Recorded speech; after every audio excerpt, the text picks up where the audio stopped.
Hello again, third grade. Hi, how are you guys doing today? I'm going to read chapter 6 from The Mouse and the Motorcycle. All right, so chapter 6 is a peanut butter sandwich.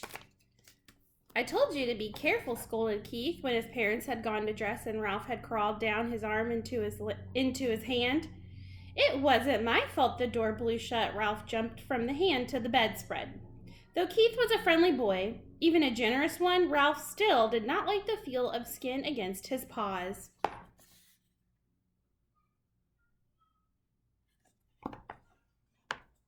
It must be terrible to go through life without fur and such a nuisance having to wear clothes that had to be washed and drip dried. Ralph knew all about drip drying. Many were the drops of water from shirts and slips that he had dodged going in and out of his mouse hole. You didn't have to stay out so long, Keith pointed out as he began to dress.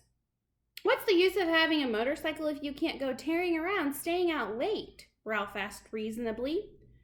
You don't have a motorcycle, said Keith. I just let you use mine, and you better be careful. I like that motorcycle, and I don't want anything to happen to it. I'll take care of it, promised Ralph, somewhat chastened. I don't know. It means like you're being chastised, like kind of like you're getting a talking to, or your parents are trying to give you like a punishment almost, or just explaining that you've done something wrong. I don't want anything to happen to it either. It's going to be harder to get a chance to ride it now that my mother has seen you, said Keith. She's a terribly good housekeeper, and she's sure to complain to the management. Speaking of breakfast, you people are too tidy, complained Ralph. I'm not getting enough to eat around here. You don't leave any crumbs. I never thought of it, said Keith. What would you like to eat? Ralph was astounded. This was the first time in his life anyone had asked him what he would like to eat. It had always been a question of what he could get his paws on. You mean I have a choice? He asked, incredulous. Sure, said the boy. All I have to do is order it when we go down to breakfast and then bring you some. Ralph had to take time to think. After a diet of Zyback and graham crackers provided by little children, bits of candy and an occasional peanut or apple core left by a medium-sized child, or a crust of toast and a dab of jam left by an adult who had ordered breakfast sent up from room service, the possibilities of choosing his own meal were almost too much. I know what I'd like, Ralph said at last, but I don't know what you call it. Once, some people who said they were almost out of money stayed in these rooms. They had 4 children, all of them hungry, and they couldn't afford to go to the dining room, so they got some bread and spread it with something brown out of a jar, and then put some more bread on top of that. They whispered all the time they were eating because they didn't want the maid or the bellboy to know they were having a meal in their room. Afterwards, they all got on their hands and knees and picked up every single crumb on the carpet so no one would guess they had eaten in their rooms. It was a great disappointment. It smelled so good, like peanuts, only better. The boy laughed. It was a peanut butter sandwich. Sure, I'll bring you a peanut butter sandwich, or part of one. I'll eat part of it myself. It'll be kind of a funny breakfast, but I don't mind that. Where will you leave it? Asked Ralph. Keith thought a minute. Where do you live? He asked. In the knothole under the window. No kidding, Keith laughed. That's the hole I poked my finger in last night. I'll say you did, said Ralph. Scared me out of a year's growth. Nobody has ever guessed it's a mouse hole because it's a knothole instead of a chewed hole. I'll tell you what, said Keith. I'll bring a part of a peanut butter sandwich and poke it through the knothole. Just like room service. Ralph could not have been more pleased with the suggestion. What about the motorcycle, he asked. Where are you going to leave that? In my suitcase, I guess. Oh, come on, pleaded Ralph. Have a heart. Leave it someplace where I can get it while you're out during the day.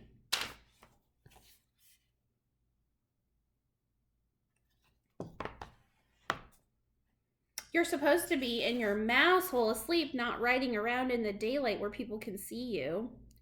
Well, gee whiz, can't a fellow even look at it? Asked Ralph. I bet you like to look at big motorcycles yourself. Yes, I do, admitted the boy. Well, I'll leave it back under the bed like I said, but you promise not to ride it until after dark. Scout's honor. Ralph jumped off the bed and ran to the knothole. Ralph's home was furnished with a clutter of things that people drop on the floor of a hotel room. Bits of Kleenex, hair and ravelings. His mother was always planning to straighten it out, but she never got around to it. She was always too busy fussing and worrying.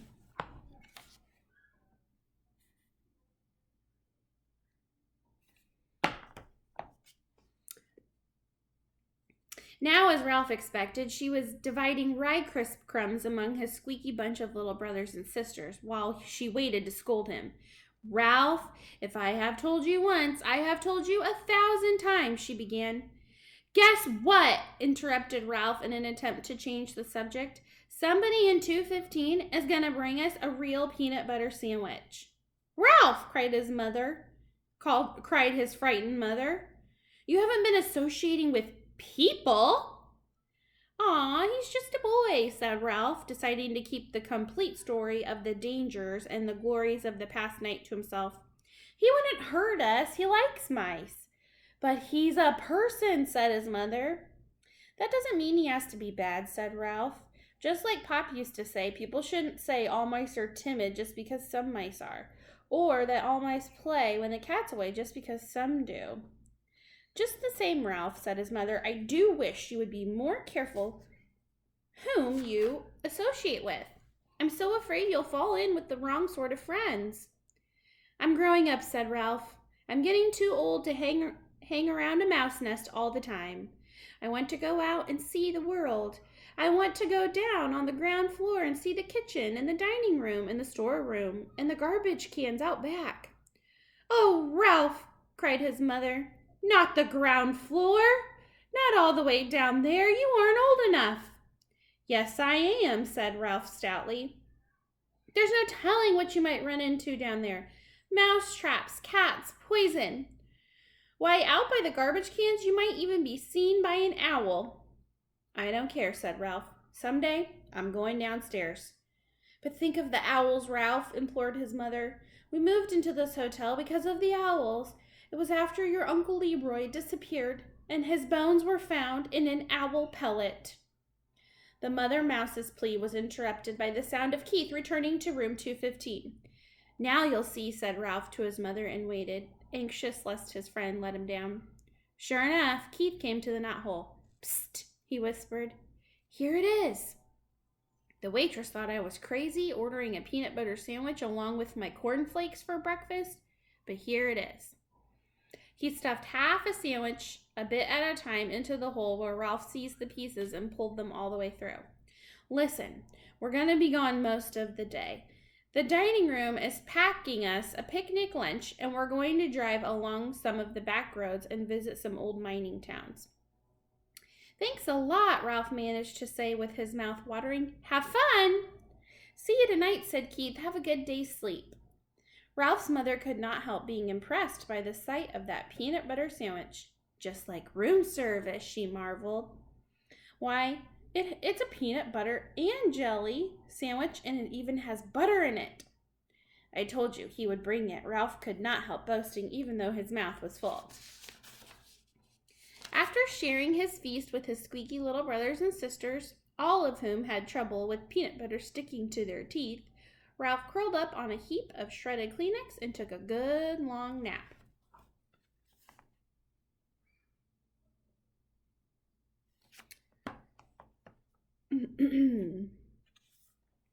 When he awoke refreshed, his first thought was of the motorcycle.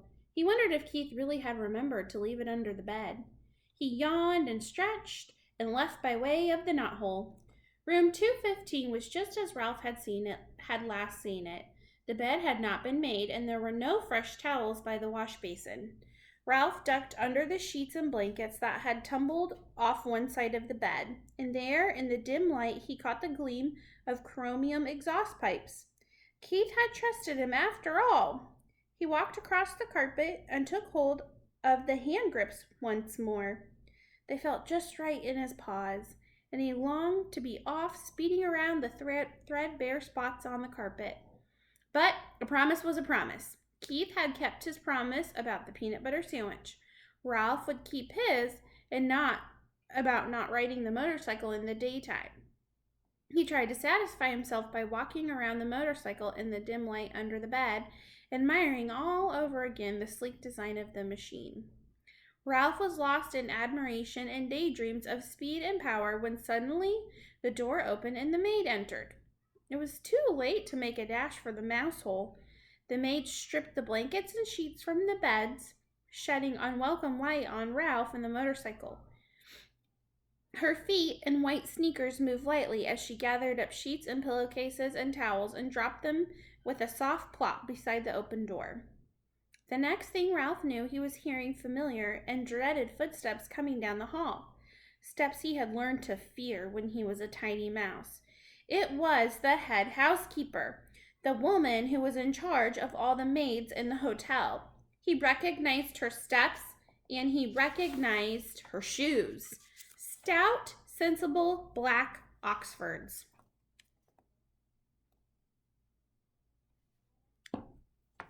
Nothing was ever clean enough for the head housekeeper, and Ralph's whole family lived in dread lest she discover their mouse hole. Now he held his breath, hoping she would go on down the hall, but no, she stepped into room 215.